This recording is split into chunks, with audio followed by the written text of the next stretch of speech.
Hello everyone, welcome to my YouTube channel ल्यूटेक पर। आज हम डिस्कस करेंगे ISRO URC previous year question को, जो कि 2017 में टेक्निकल असिस्टेंट के पेपर में आए हुए थे।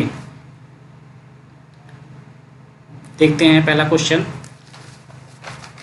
Ultrasonic diagnostic imaging typically employ frequency range. पहला ऑप्शन दिया गया है 1 किलोहर्ट्ज़ टू 15 किलोहर्ट्ज़। दूसरा ऑप्शन दिया गया है 1 मेगाहर्ट्ज़ टू 15 मेगाहर्ट्ज़। तीसरा ऑप्शन दिया गया है 1 हर्ट्ज़ टू 100 मेगाहर्ट्ज़। फोर्थ दिया गया है 1 गीगाहर्ट्ज़ टू 15 गीगाहर्ट्ज़। तो जो अल्ट्रासोनिक डायग्नोस्टिक में यूज की जाती है, हाई फ्रिक्वेंसी यूज की जाती है, जो कि एक ह्यूमन मतलब जो एक मानव सुन सकता है उसके 100 गुना होती है। तो इसका ऑप्शन हो जाएगा 1 मेगाहर्ट्ज़ टू 15 मेगाहर्ट्ज़। इसका ऑप्शन हो जाएगा बी। दूसरा क्वेश्चन देखते हैं। If the error in the measurement of the radius of the sphere is 1%, then the error in the measurement in its volume, गोले का रेडियस दिया गया है r इक्वल टू 1%। वॉल्यूम क्या होता है? वॉल्यूम होता है 4/3 पाई r क्यूब। ठीक है, मान लो कि ये v दिया गया है 4/3 पाई r क्यूब। तो इसका निकाल लेंगे डेल v अपान v इंटू 100%। इसका जो कांस्टेंट वैल्यू है इसे छोड़ देंगे, ये इसका 3 यहाँ पे आ जाएगा। डेल r अपान r ये हो जाएगा 100%। जो इसकी वैल्यू दी गई है 1, 3 इंटू 1, मतलब इसका आंसर कितना हो जाएगा 3। ये इसका ऑप्शन बी 3% हो जाएगा। ठीक है, नेक्स्ट क्वेश्चन देखते हैं। Persistence of vision in a human eyes is. एक आदमी मतलब किसी वस्तु को देखता है तो उसकी आंखों पे कितनी देर तक वो बना रहता है, उसे ही बोलते हैं परसिस्टेंस। इसका आंसर हो जाएगा B 1/16 of second. Transconductance in a FET indicates how effectively the input voltage control the transconductance। क्या होता है? GM equal to output current, output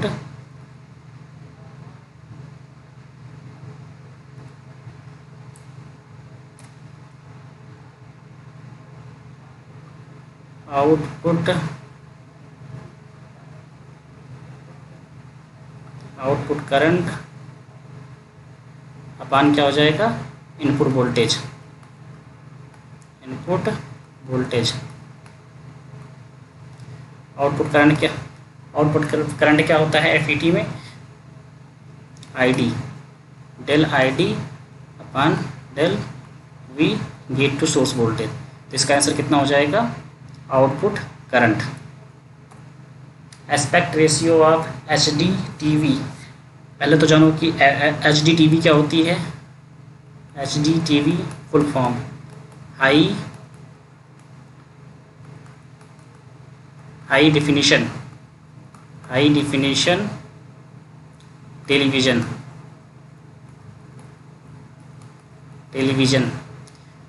इसको जो लिखा जाता है विथ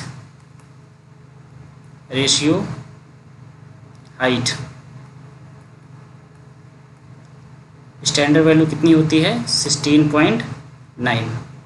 तो इसका आंसर कितना हो जाएगा? Option number D. Next question देखेंगे। As compared to a silicon rectifier diode and LED has. Silicon rectifier diode की तुलना में LED में क्या होता है? LED मतलब क्या हो जाएगा? LED का फुल फॉर्म होता है लाइट एमिटिंग डायोड।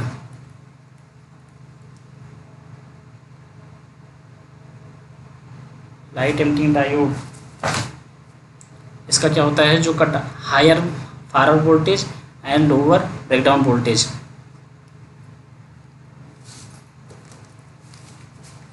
LED के लिए जो टिपिकल वैल्यू होती है फॉरवर्ड वोल्टेज में 1.8 1.8 से 3.3 वोल्ट तक होता है। ठीक है, तो इसका आंसर कितना हो जाएगा? Option number D. Which phenomena is best example by the particles nature of light? इसका पहला ऑप्शन दिया गया है डॉपलर इफेक्ट, दूसरा ऑप्शन दिया गया है पोलराइजेशन, तीसरा ऑप्शन दिया गया है फोटो इलेक्ट्रिक इफेक्ट और चौथा ऑप्शन दिया गया है डिफ्रैक्शन। तो जो फोटो इलेक्ट्रिक इफेक्ट है, ठीक है,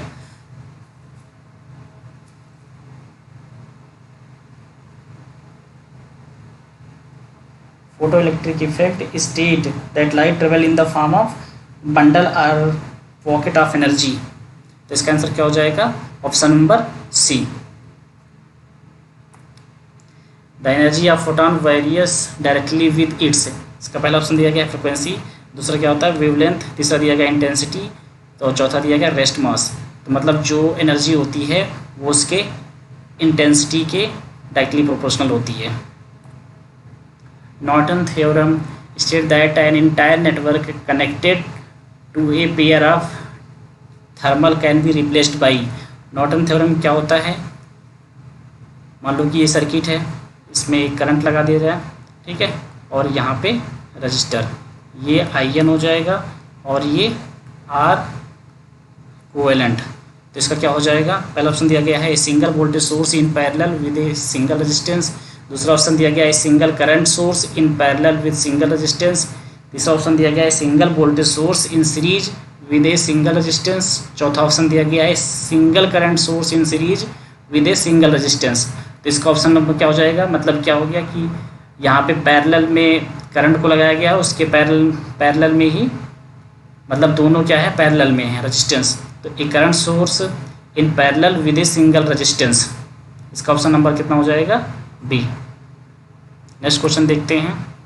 the phenomena of sum of higher frequency in the spectrum of the signal GT appearing a lower frequency in the spectrum its sample version is called।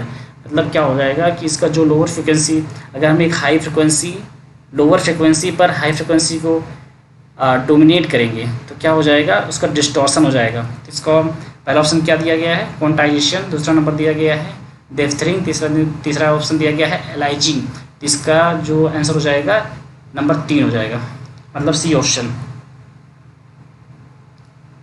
Next question क्या है? Error detection and correction is done. Error को हम कैसे find करते हैं और कैसे सही करते हैं उसको, वो हमें बताती है कि हम जैसे कि कोई सिग्नल दे रहे हैं तो उसके साथ में एक बिट और ऐड कर देते हैं। तो इसका पहला ऑप्शन दिया गया है by passing it through analyser, दूसरा ऑप्शन दिया गया है by passing it's through filter, तीसरा ऑप्शन दिया गया है बाई एम्पलीफाई द सिग्नल, चौथा ऑप्शन दिया गया है बाई एडिंग रिडेंडेंसी बिट। तो इसका क्या हो जाएगा? चौथा। मतलब हम क्या जब सिग्नल देते हैं तो उसके साथ में एक बिट को जोड़ देते हैं। नेक्स्ट क्वेश्चन देखते हैं। A real signal is said to be even signal. ये जो क्वेश्चन है सिग्नल एंड सिस्टम का है, इसमें जो क्या है इवन सिग्नल कैसे होता है? जैसे कि मान लो कि ये ऐसा है, ये वाई एक्सिस हो गई, एक्स एक्सिस हो गई, तो यहाँ पर मान लो कि एक तरफ ऐसे बन गया, तो सेम टू सेम ऐसे ही बनना चाहिए इस साइड में।